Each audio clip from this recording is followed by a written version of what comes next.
Welcome to another episode of Epic Events. My name is Candace Davis, and I'm the Director of Event Programming and Creative Services here at vFairs. And I am so excited today to be joined by founder and CEO of Storycraft Lab, Naomi Clare Crellin. She's been designing interactive and experimental engagement solutions for over 7 years, and is specifically most of the innovative leaders that's really out there in the industry today. And I just want to say hello, Naomi, and welcome to this episode of Epic Events. Oh, thanks, Candace. Thanks for having me. It's really lovely to be here and spend some time with you this Friday afternoon. Well, thank you. Before we dive into the topic of how empathy is shaping event tech innovation today, I wanted to hear a little bit more about you, where you're located in the world, and why you started Storycraft Lab. Yeah, absolutely. So my name's Naomi. I'm located just outside of DC, although you can probably tell from my accent, I am not a native. I actually jumped across the pond at the age of 21 with my husband, Peter. So not to date myself, but I've now lived in America for longer than I lived in the UK. So which is quite existential. I had that moment a couple of years ago. Well, global citizen, I suppose. Yeah. So I started Storycraft Lab in 2015 as a way of getting involved in creative strategy. You know, I've always been really interested in these intersectional spaces, and I think oftentimes in the events world, there's strategy which sits on one side of the fence, and then there's design and creative which kind of sits on the other. And as somebody who came to this world through design, but was so super curious in the why and the humans behind the what, it always seemed to me like a fence I wanted to break. So, you know, what I decided to do, because I, you know, having worked on the experiential side, agency side for a while at that point, it seemed to me consistently like that was a problem, the siloing of those responsibilities. So Storycraft Lab was my way to create a space where both the creative and the strategy lived. And it gave me an opportunity to bridge, you know, to actually bring strategy folks into design conversations, and design folks into strategy conversations. And what you do when you create that collaborative approach, and that's where the lab comes from, really, is that we're collaboratory. When you create those spaces for the shared conversations, the result is just so much more meaningful and rich and intentional. And that transmits through to the audience experience at the end of the day. Agreed. Sure. Yeah, no, that's lovely. I love the name as well, and how you're marrying those two worlds together, and how influential that's been for both sides, you know, of the design, and then more like the data-driven, you know, type area too, to come together and kind of see what they can do. So you have some amazing stories to share too about what you guys are doing and the projects you're working on. And we'll kind of dive into questions. I have this like quick fire, you know, rapid set of questions that you have. I can't wait to ask you here in just a few minutes. But, you know, with event technology, it's come a long way over the past few years. But I still think there's certain aspects where the industry still has some work to do. And, you know, today we'll be discussing empathy. I mean, you know, I mentioned to you when we were talking before we started recording that I've seen you on several sessions for multiple virtual events that have been going on over the past, you know, couple of years. And I just felt this immediate connection with you just because that's how you come across. And I really respect that and, commend you for that. And the stories that you tell are just really interesting and just very eye-opening and insightful. But, today, as we discuss empathy and the role that it plays in designing innovative event tech solutions out there, and how it helps creative inclusion, interactive and engaging events, I wanted to kind of start with the first, question that I'm interested to hear your take on. So let's get right to it. How does that sound? Let's do it. All right. So the first question. Oh, go for it. No, these are all my favorite topics, so I'm excited. I'm excited. I'm super excited. I'm trying to hold back a little bit and not be like a little kid at this, but So for the first question, what is human-centered design? And how important is it for events? Okay. So human-centered design is really an approach that we take within design thinking to place the humans that we are designing for at the center of our design decisions, right? So those are our audiences, our attendees. Oftentimes, those are the reason that many of us are in the world of events is because we just are in love with creating moments of joy for other people, right? And doing that with other people. So we tend as a group to be very human-centric in the way that we look at the world. So I haven't found that it's too difficult as Sal to talk about the idea and the value of human-centered design. What has been a little bit sticky in the past, and it's coming unstuck, and I'm very excited about this, is the term empathy, which has historically been perceived as this soft, squishy, and not very kind of business-related component. But actually, when you look at the design thinking process, the reason that it's related to human-centered design is the very first step in that process is to empathize. Who are you solving for? What is the experience of this world that you're hoping to touch, improve, and address through the act of creation that you're about to embark upon? And the only way that we can do that is through this process of empathy, putting the human at the start of the process, as opposed to designing behind closed doors and then bringing a product or an experience to market and saying, do you like it? So human-centered design begins with that process of empathy, letting go of what we think we know and actually asking those humans what they need and how we can help. And listening, really listening to the answers. The dialogue component of this is huge. So I would say human-centered design, very important for events, and we're all kind of doing it naturally, but some of those processes where we kind of build in the empathy, the dialogue, and the communication at the front end of our engagement is really key. I love how you put that with empathy. Previously, before we really kind of tackled it and embraced it in events, it really was kind of known as this soft, like emotional, it's nice to have, but let's kind of keep that out of it. Let's look more at the person or the audience, kind of standing off in the distance in a way. And I think we really kind of embrace the audience, embrace these attendees for these events and put ourselves in their place. What kind of user experience would they want? What kind of feelings would they want? You mentioned of bringing joy to this whole process. And I don't know about you, but it sounds like we're very familiar, and similar in our approach to building events and kind of thinking about the world of events, taking into consideration all of these emotional, like really key elements that we need to kind of have on display, especially since coming out, the past 3 years. This has been kind of front and center for event planners and organizers, in my opinion. And I think actually audiences in general, because of the trauma of the COVID experience, call it what it was. It was a shared collective trauma, which, everybody has experienced. But there are moments where, we've not just started to ask, what do I need in this moment, but we've been checking in with others, what do you need? And I think it's opened us up as a civilization, really, to asking those questions around the condition and the needs of the other humans that we journey with, you know.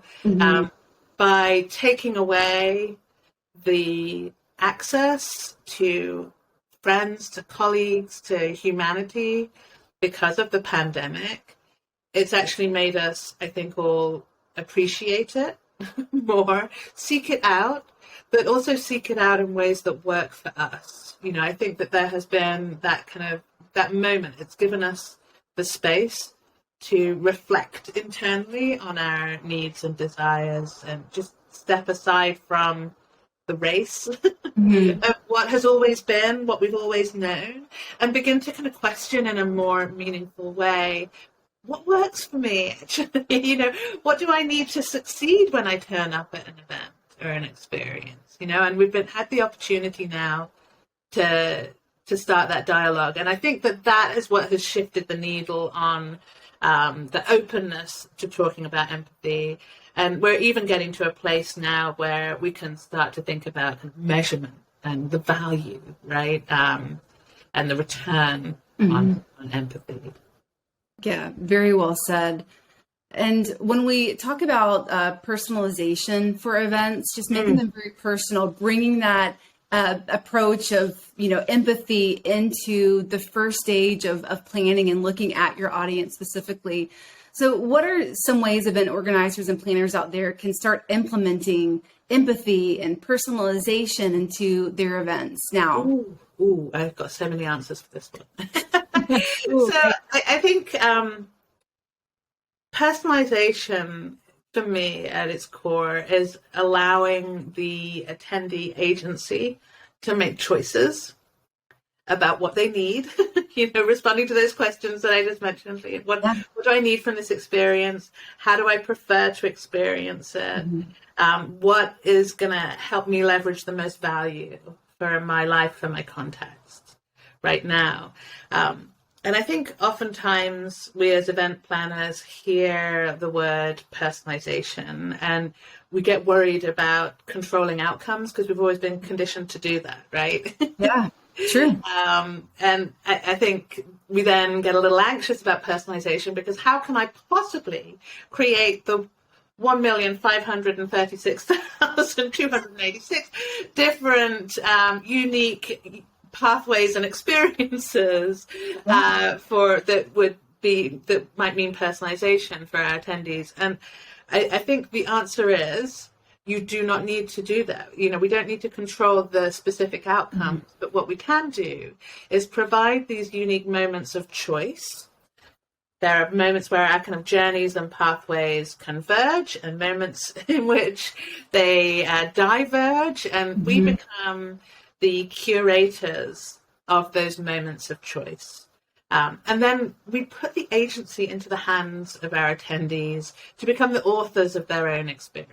At that moment, they're making choices. That means that they are the co-creators of their experience. Right. They're invested in that success. So what that means for implementing at your events, it sounds very lofty as a term, right?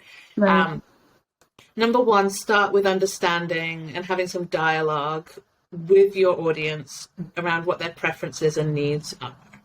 Right, so find a way to connect with them before rather than afterwards. Like I said, historically, we kind of create experiences in our own bubble based upon what we think we know, and then we're asking our attendees for their opinion after the event. How was that? Did that mean true?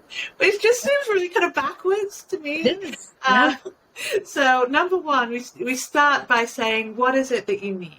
And when you start to get that data into the process, the meaningful design that ensues is that we can decide where it is that those moments of choice exist. The formats for sessions, ways in which you can experience a main stage keynote. right? The opportunities for conversation, connection, and networking. Those are places where we might provide choice that accommodate different preferences. And when we provide that choice, we're getting to personalization. So I think the first thing is the dialogue with your audience. And then the second thing is allowing them that space for agency and co-creation by giving them the framework, the architecture of their journey. I love it. That's amazing.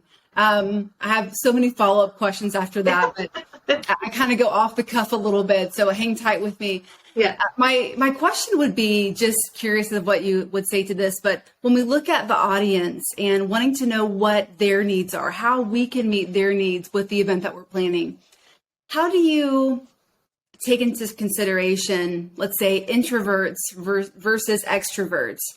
How do you go about seeing what their needs are? Because I find a lot of times with extroverts, they're in the group chats, they're using video anytime they can. They're using the matchmaking. They want to see faces. They want to connect. And then the introverts want to come into the room. You know, maybe there's some sort of round table going on where they can kind of sit in the back seat in a way and just kind of listen in. How would you approach planning in that way, depending on your audiences being, you know, those major two differences in personality? Yeah, and I think it's about providing space for both of them, you know, and all of the variations in between. Right? Yeah. So providing that variety of choice actually creates a more inclusive environment, because people can identify, you know, they'll take a look at the map for an event. And they'll start to identify, I'm going to choose to go here and try this thing out. We can actually let people know ahead of time, like, here's this is an experience that is highly visual. That this is going to be active in the chat there, or maybe this is less visual. So we can actually come up with iconography that allows people to tag. And from a technology perspective, we do this a lot actually with the experience profiles, which is a product that Storycraft Lab has, that are a set of audience archetypes and personas, essentially, that accommodate the different areas of preference. And you can tag within the platform or the app or the agenda the different preferences that are accommodated at each moment, and allow people to make the choices about where they kind of stick with what they're inherently drawn to. And when you do that, if you actually, as the event organizer, make a very authentic statement around the intent behind the design and the different options that are available for people based on preferences, you actually also get to have a conversation with them in your messaging that says, you know, you can actually kind of you can get to a place of comfort anywhere you choose. But there are also opportunities where you can stretch outside of your area of comfort, right? It's that whole kind of stretch and grow space. Yeah. Or it's a point of saying, you know, this may not be a primarily visual session if you're a visual learner, but here are the additional supporting materials that you could take into that session. So it's that element of actually kind of sentient self-awareness, where attendees can understand where they're going. To what extent does it meet my preferences? To what extent is it okay if it doesn't? And how do I support myself to be successful in that moment as well, you know? Does that help answer your question? Yes, it does. Thank you. I completely agree with that take on it, and kind of where to start. I think a lot of planners, that wasn't the case, you know, for a lot of planners prior to the past 3 years. They just went at it the way they've always gone at, you know, putting an event up, looking at the audience, knowing the audience, but really not knowing, you know, the data behind it, what their needs are, and putting in empathy in the pot and mixing it all together is kind of like where we've landed, and exactly what you're doing and what you're talking, of course, about today with us. But that completely makes sense to me. And I know it's not always an easy thing for people to do, you know, to make that leap into that space of empathy. Because I think it also requires us to be quite self-aware of our own inherent preferences. You know, we all are human and we bring a sense of ego to the table. You know, it's just a fact, right? Not a bad thing, it just is. But to take that leap where we actually open up dialogue with the attendee, you know, a lot of the time as planners and strategists, we get a little proprietary about knowing our audience. That's how we define our value. Like, only I could create this idea because I know my audience so well, right? But the process of empathy actually does require us to set that aside for a moment, what we think we know, and be brave enough to ask those questions that many people might think we should know the answers to already. Because, you know, you talk about the last 3 years, right? Sentiments are changing. People are changing all the time. And just because something was doesn't mean that it is anymore. So it's a leap to get into that space of empathy. But the result, actually, when you do that, is that increased connection between your organization and your audience. There's a relationship that's being built around co-creation and collaboration and a dialogue that helps us move to really meaningful qualitative data, you know, and because we've looked at the past 3 years through the eyes of the pandemic, and we also have another thing happening in the world of technology, which is the death of the cookie, right? So a lot of marketers are recognizing that we now need to talk to our audience from the perspective of zero-party data, right, that preference data, and have those conversations around what they need. And audiences will tell you. They will tell you.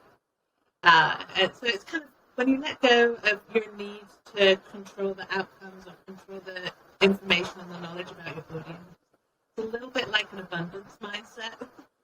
The universe will return to you more knowledge than you had before. And it's not just the universe, I suppose, it's your audiences too. Yeah, that makes complete sense to me. The next question I wanted to ask you, Naomi, was specific to target audience, just like we were talking about. So when you go to plan events, how do you specifically use, you know, experiences to base data off of how you go about planning the next event? Yeah. Okay. So I'll talk a little bit about the experience profiles, for example, as one way of doing this.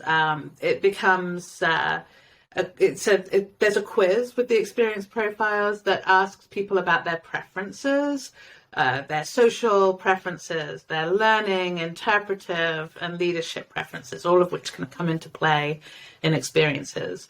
And what that, you know, that can be deployed pre-registration, with registration as a call to action, or at registration as a part of that experience. That quiz actually starts to collect the data and get the input from your audience about what they want and need, so that you as a planner have a line of sight into who's showing up and what's important to them. And even late in the day, you know, you can address those needs by kind of adding in and weaving in components to the program when you start to get insights from that. So the insights there are huge. Now, that can sometimes be used explicitly via a tool like the experience profiles, where organizations say, hey, we'd like to hear from you. Or it can be kind of fed in through a different method of surveying. You know, we used quizzes at a number of different events. I'm wondering which ones to talk to you about here. One is NASA, right? So NASA's Artemis mission is going to land the first person of color and the first woman on the moon. It's the most diverse astronaut crew that they've ever fielded, and they have this incredible story about the future of space travel, and they wanted that story to be inclusive and reach everybody, so that everybody could feel connected to NASA's mission and the Artemis mission as a part of that. So the quiz that we put together there was asking people to reflect on what role they might play on Team Artemis, right? And depending on how you answered those questions, you could be wearing the moon boots or the rocket boots or the landing boots. So the boots became this, we weren't doing kind of personas or preferences in that way, but it all became about the storytelling behind NASA, and then people would collect their pins according to their boots when they went to the exhibit. We had nearly 10,000 people take that quiz at Comic-Con in San Diego.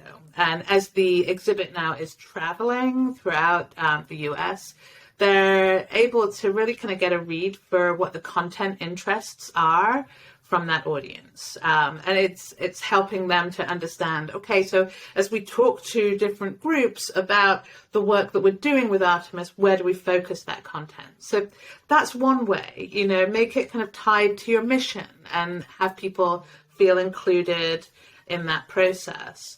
And another way that we used it, actually in a very kind of analog format, was at a transportation conference recently.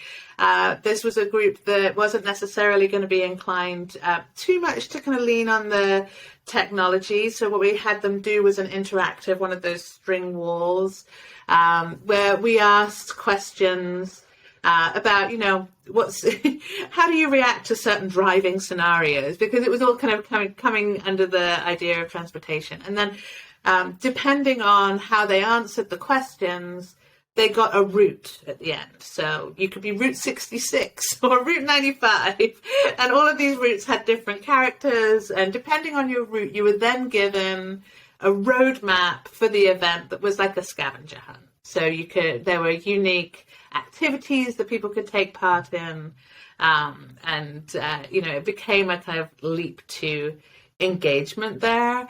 And the data in that case wasn't as digitized, numeric, but it did give us the ability then to kind of measure engagement in other ways throughout the event and kind of drive numbers a little bit and see if we could increase attendance in certain spaces through that means, which was great. And of course, there's the work that we're doing with Google XI, which is taking the experience profiles, and we've been using them as this kind of testing device, really, to understand evolving techno-social norms with audiences in general. And it's taken us on this journey of personalization and inclusion in a really interesting way. And what's interesting about the experience profiles as a product itself is you do get that data, but you also get to see the look back across a year or 2 years or 3 years and get a sense for how sentiments are shifting. Because we encourage people to take and retake the test as frequently as they need to. It's a really short quiz, and we all, our frame of reference changes depending on the event that we're going to show up to. Like I think we answer these quizzes a little aspirationally. Sometimes, right? So if I know that I'm going to a leadership event, then that'll change how I respond. Yeah. Yeah, it's brilliant how you're coming about it and how you're working, these types of quizzes out. I did take one of them that you do offer, and it was so insightful. I always love, typing in and seeing what it comes back, because you learn so much about yourself. I learned a lot about, the things like how I do what I do as an event planner and organizer. And it was just super insightful getting that report back. So I basically have it on my desktop. It's like, this is how you go about planning. This is, what you need to work on, all these sorts of things. So I can attest to taking your quiz. It's absolutely phenomenal. Oh, that's awesome. I'm so glad. And I think that we are, as humans, we're fascinated by other humans. We're also fascinated in our own behavior. And I think it would be so interesting. I haven't seen an event do it yet, but I would love to see this happen, where you actually kind of give your attendees their data from the event, right? Here's where you did, here's where you went, here's what you did. This data is yours, essentially, is what a statement like that is making. Because I think we learned something from that. Like, okay, yeah, I did say that I was going to sign up for goat yoga every morning at 7, but actually, as it turned out, I had gone to the networking function the night before and wasn't quite in the mood, So I think it's really interesting for people to analyze, like, what did I think? What did I do? What does that mean for me as, the owner of my experience, and, what I might change next time or do the same, Well, maybe we'll have to plan an event, Naomi, that we're actually doing what Let's do we're doing and putting it into action, Yeah, I would love to see that happen, because I think people will be endlessly fascinated by that. And I think what it does feed into as well is just that dialogue existing 360 if we're talking degrees, or 365 if we're talking days in the year, beyond the event. You get to check in with people and see what they thought about the experiences tailored for them. Are things moving or changing? And it gives them a place to keep coming back to that experience, and continue to have dialogue with the organizers, right? And continue to input as well, which is another way of data kind of sustaining, kind of like around and between events or singular moments, Right. No, I think that's very well said. I'm making notes, literally, like, okay, here's the next event. We got to do it with Naomi, Oh. I know we have a few minutes left, but there's so many questions. I could probably sit here all day and just ask away. I really love hearing your insightful, intuitive thoughts and just things that you're already putting into action and what you guys are already doing at Storycraft Lab. But a couple other questions I wanted to get to. How does Storycraft Lab create unique engagement experiences, and what are some examples of success? Maybe you have one success story to share.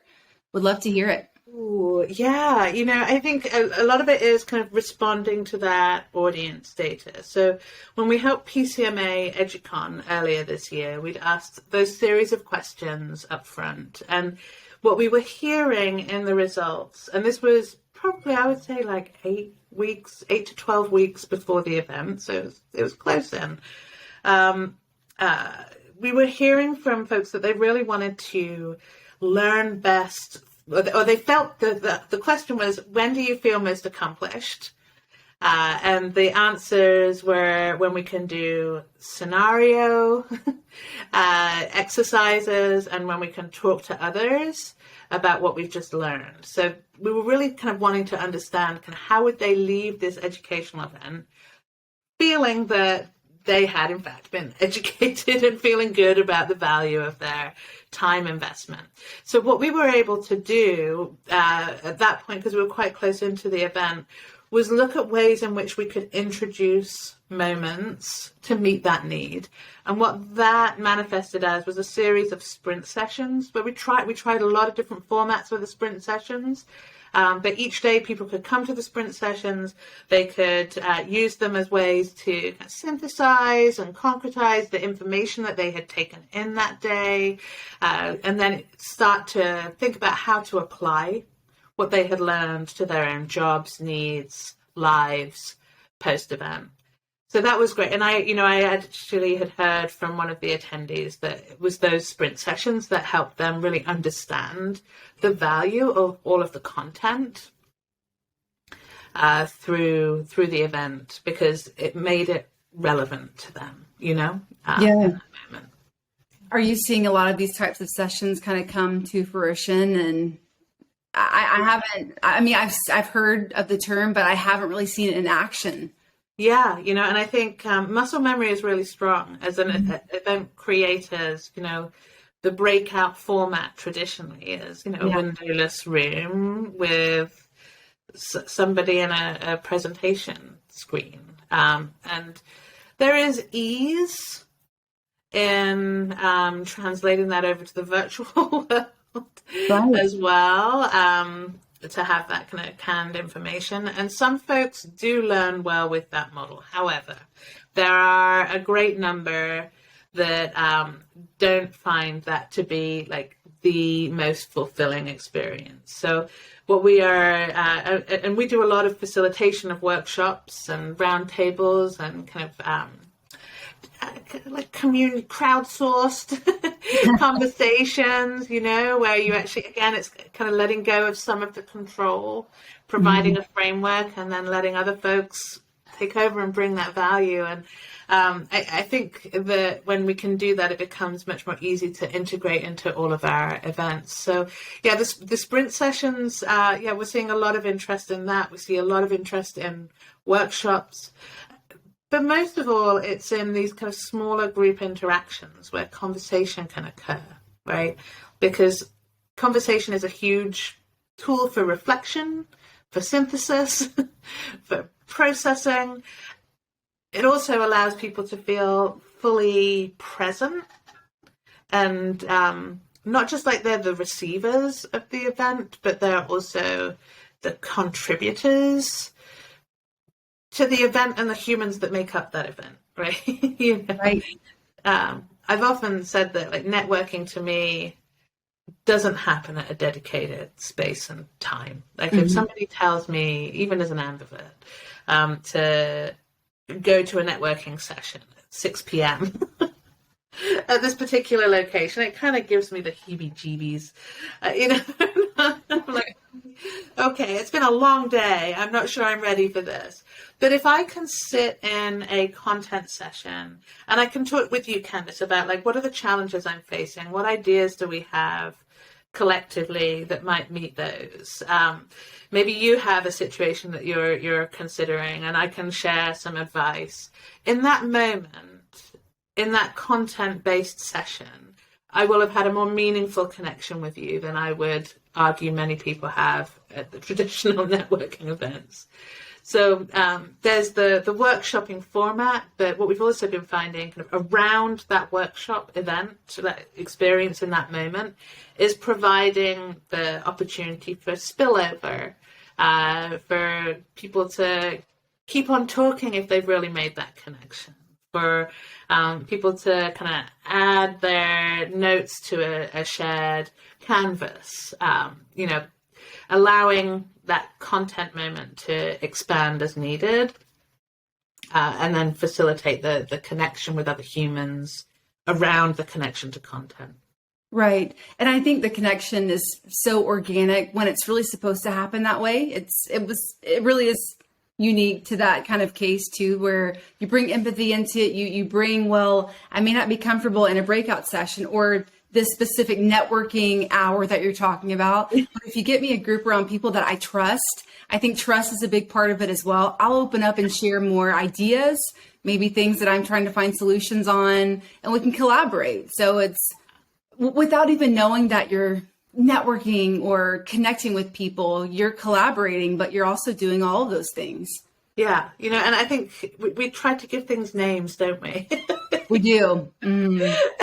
But at the end of the day, it's about, first of all, belonging and connection that is manifest when we feel that we belong, right? And I think you talked about an important word there when you talked about kind of that idea of feeling trust and knowing that this is a space where we can share openly. And it takes empathy to ensure that people feel that sense of belonging. I think one of the things that has evolved with empathy is really what is the voice of the organizer and the role of the organizer as hosts, to allow extreme amounts of choice that are overwhelming and kind of just saying, it can all be organic.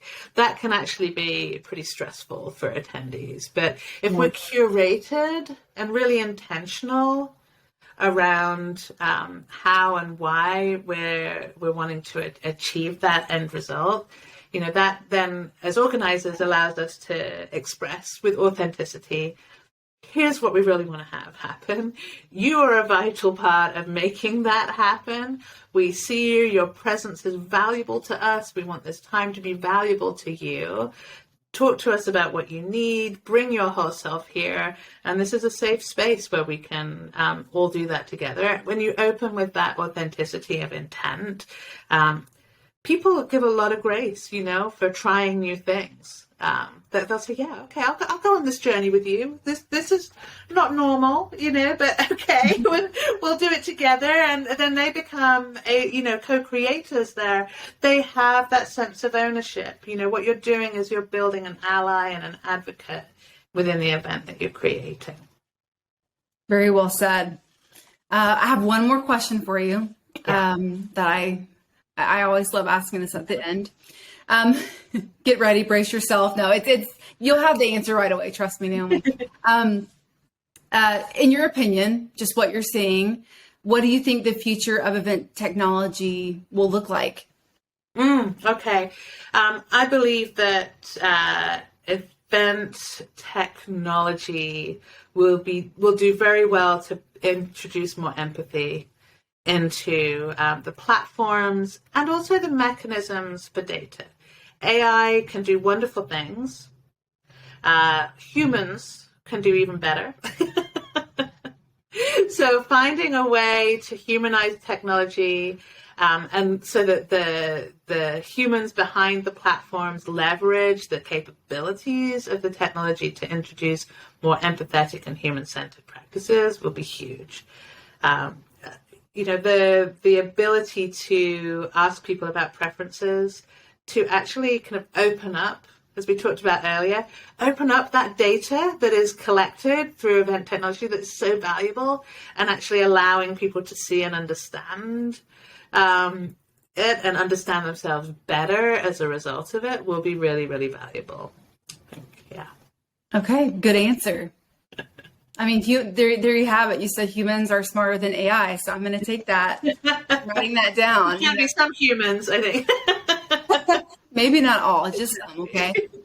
I thought that's a great answer. Thank you. I love hearing all the different guests that we have on the podcast, kind of what their take is on where event tech is going and what things need to be impacted in some ways to kind of bring it forward too as we, go post-pandemic, like. We're officially out, right? Yeah. I would love to see, I think that the event technology and recommendations that can be made in response to those preferences and needs, really huge. I would also love to see as we kind of intersect with the live events, which I think event technology is now, they've proven their value in terms of the data collection and the insights that can come from that. And now it's a case of kind of bringing that into those face-to-face events. I would love to see more of those kind of dynamic recommendations that would come. And now that is where AI gets involved, obviously, with some human input. But wouldn't it be amazing to have kind of a live line of sight into recommendations as you're moving through an expo hall? Like, hey, we noticed that you spent a bunch of time in this particular experience and environment and topic area. You might want to check out these few locations as well that are doing similar things. So if you enjoyed this, how about that? I think I'd be so excited to see how that event technology can add value to the in-person experience through those recommendations as well. That's brilliant. Okay, noted that as well. Follow on thought. We thought we were done. I know, right?